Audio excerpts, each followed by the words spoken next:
Well, you got Dan Bongino, my good friend, over at the FBI right now. Dan and I used to work together at Fox, and he's just a really terrific, wonderful guy. Maybe you guys used to watch his show. Oh, I'm going to get into the shot there. The Dan Bongino show, it just had its last day, I guess last week, and now he's off to the White House, actually the FBI. He's going to join Kash Patel there.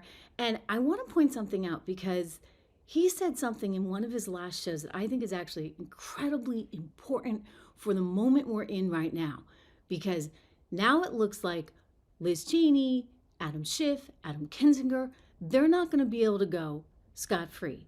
And he has no use for this guy, Schiff. Shifty Schiff. And I don't either. I mean, he's star of his own little Schiff show. Yeah. You know what I mean to say. Anyway, here's Schiff. Particularly good mood today.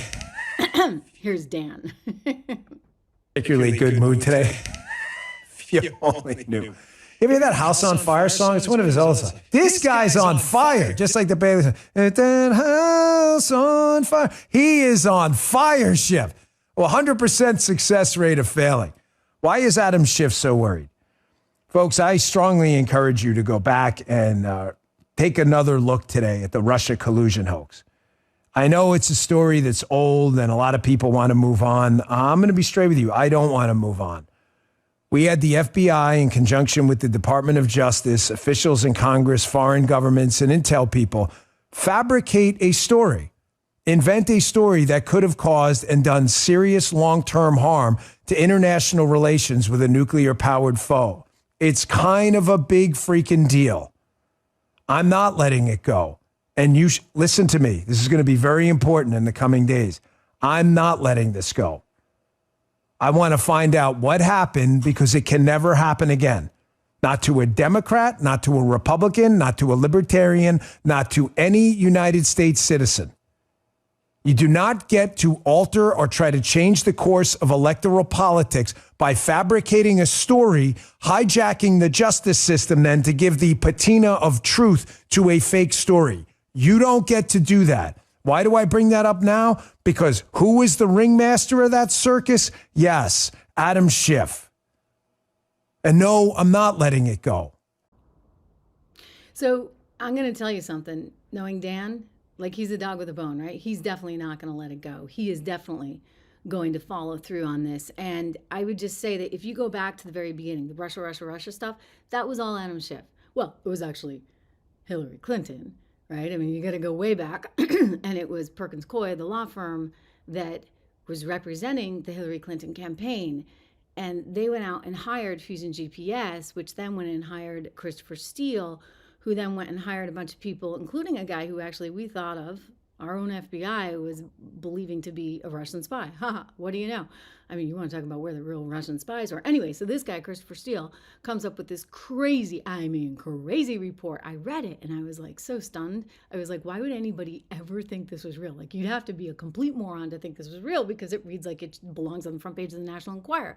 And so it didn't read like any kind of piece of intelligence research. It read like a supermarket tabloid, which told me that was opposition research. Now, why is it that I'm just, a lonely little reporter here and I'm sitting there saying, okay, this is opposition research, but you got people like, Adam Schiff, who's supposed to be a big fancy representative from California who wishes, the guy actually wanted to be an actor, wishes he was on TV, like playing someone other than Shifty Schiff himself. Anyway, so why is it that he can't figure this? Well, he didn't want to, right? Like, he had a narrative. Hillary Clinton had a narrative. James Comey had a narrative. Hey, James Comey was putting out his honeypots every place he could. Right? They did not want Donald Trump to win, no matter what.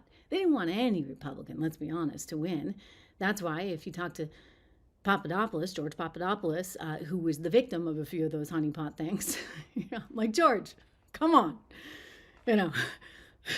3 times, I think he told me. Anyway, it was on 2 different campaigns, including Ben Carson's campaign. So George's point to me, and you can go watch the interview on this channel, was that they were after whoever, right? They wanted to be embedded in whoever they thought stood a chance at winning. And so Comey was trying to gather intel. So you look at what really went down, and then Schiff trying to use this all to create this massive investigation, and then the impeachment thing, impeachment 1, impeachment 2.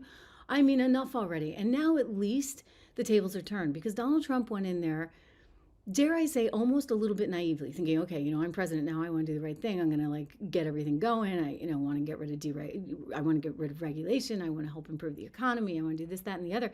And he did get a lot of that done up until March 2020. We actually had the best growth in middle class incomes we had ever seen since the 1950s. You got to go back to JFK. And so he's out there trying to do all this stuff, and then they're impeding him every single step of the way with this, that, and the other. So now Dan starts at the FBI. Today is actually his very first day.